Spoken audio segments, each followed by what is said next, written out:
Welcome to another edition of Play It Through, and this time around it's Battle of Olympus for the Game Boy, brought to us by Imagineer and Radical Entertainment.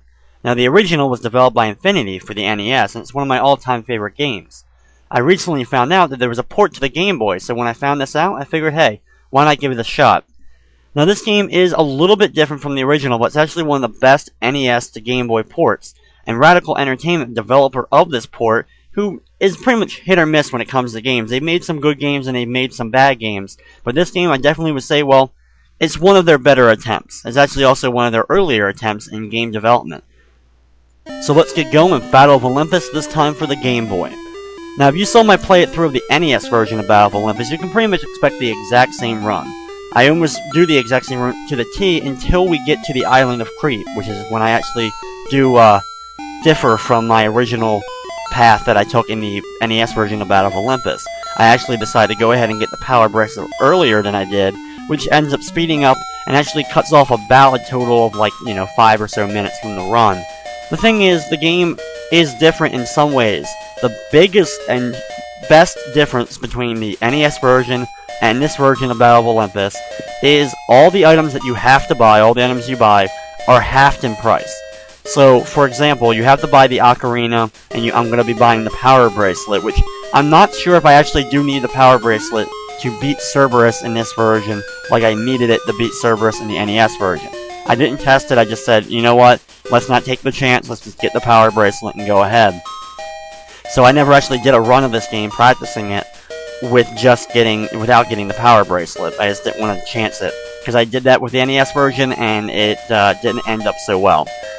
So, the thing is, you have to buy the ocarina and the power bracelet, and the thing about it is, they're halved in price, of course, like I just mentioned. So, instead of 60 olives for the ocarina, I only have to pay 30 for it, and instead of paying 80 for the power bracelet, I pay 50, which is not quite half, but, a little over half, which is still much, much better. So, I actually don't have to spend, almost no time at all grinding to pick up olives to, get my olive count up in order to buy these items.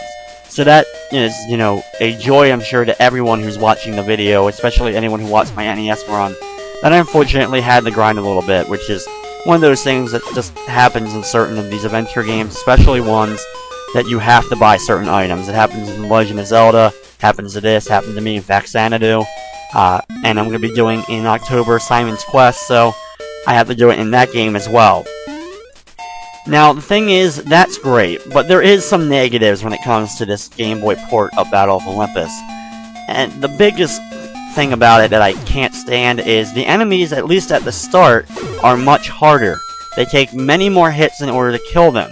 Also, the hit detection of your weapon is slightly different as well, which can get extremely annoying. It doesn't always make sense why sometimes I hit and other times I end up missing the enemy. So, that takes a lot to get used to, and it almost made it, until I got used to it, I was dying almost immediately. I was like, I've been playing the NES version now for years, and I've been practicing it, and I'm really good at it right now. Why am I having so much trouble with the Game Boy version? As you can see right there, there's enemies only take 2 hits tops, I think, with the original weapon in the NES version, and yet they walked right through me and took 4 hits in order to kill them. Now, of course, I do get another weapon pretty quickly. I get the upgraded staff, which can throw fire. And when I get that staff and get the ability to throw fire, I actually can combine hits, throwing fire and using the sword at the same time. And the fire and the sword both hit, and it does kind of like a double damage attack, which is very beneficial because it allows me to be able to get through certain enemies a little bit quicker than, right there. 5, 6 hits in order to kill some of the easiest enemies in the entire game. That's why I'm just getting slaughtered already at the start of this video, when in the NES run, I'm just being able to go right through these bulldoze, right through these enemies, and be able to get going with it. And I actually found out, since I don't have to grind as much, but the enemies are tougher, the runs are about the same time. It's just one of those things that happens. No matter what I did, I'm still running in about the same time, the same length in any of my runs. My NES run came in about 55 minutes or so, and most of my runs so far of the Game Boy version were under an hour, but between 50 and 60 minutes long. So even though and that's taking out that grinding and getting the power bracelet early, because of that enemy difference and difficulty, at least at the start, they take me about the same time. I got the shield from Athena, and now I'm going ahead and fighting the Lamia, the Naga, which it was a very easy battle in the first game, and it's just about as easy in this one. Except the shield doesn't nearly work as well sometimes. It won't deflect. Sometimes you'll take a shot to the head. Also, she gets knocked back farther with each hit, as you can see. So the thing is, if you accidentally knock her off the edge and she falls into that water, on the edge there, it's not an instant kill on her. No, she's still alive. But of course you can't kill her down there, so what you have to do is you have to leave the screen, come back, and she of course has regained her full health. That happened to me 2 or 3 times during some of the runs of this game, and I just was like, oh man, that is like one of those things they probably should have fixed. I guess it was just some of those things when porting the NES version to the Game Boy. Some things couldn't exactly work, I guess, correctly, but my biggest gripes, not only the enemies, but some of the enemies with this knockback. And the only one that's really a pain with it is that Naga. But some other enemies also have that problem.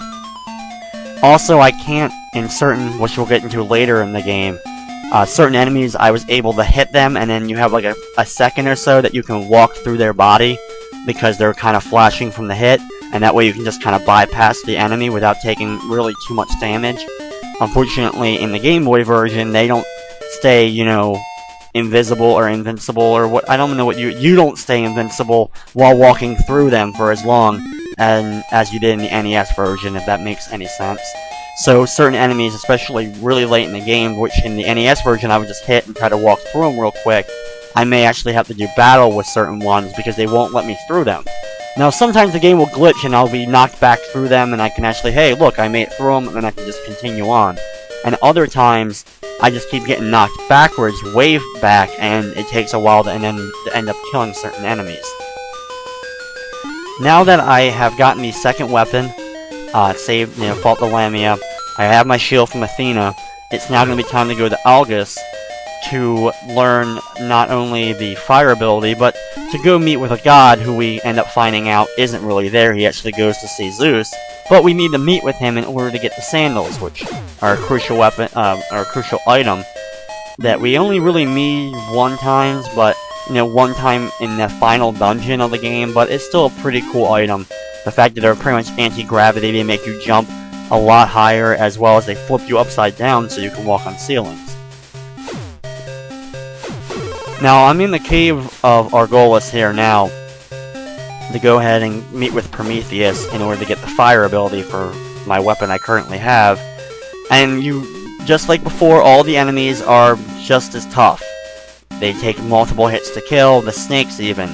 Like the snakes that were like 1-2 hits tops and are now taking 3-4 hits in order to take them out. Now the thing that is kind of weird is, I'm talking about they take a lot more hits.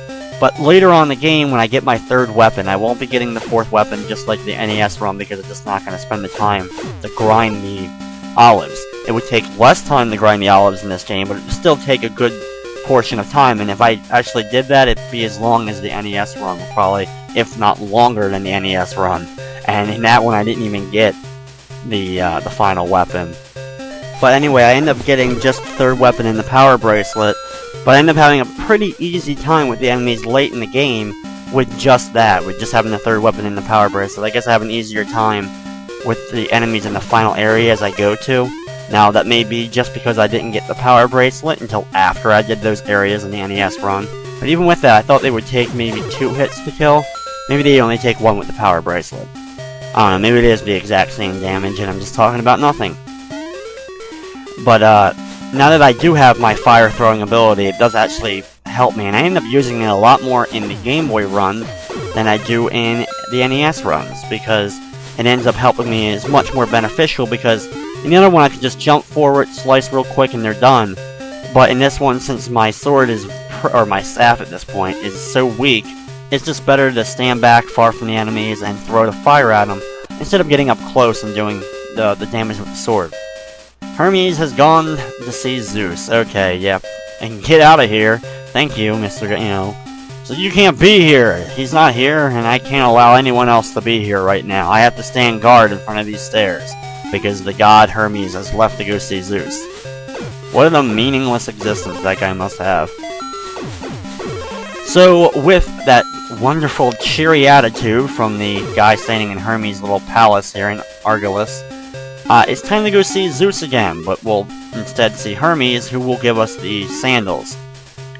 So now I'll go back to this cave and head back to go see Zeus. Run through, up here, through, and now back to Arcadia. Okay, it's time to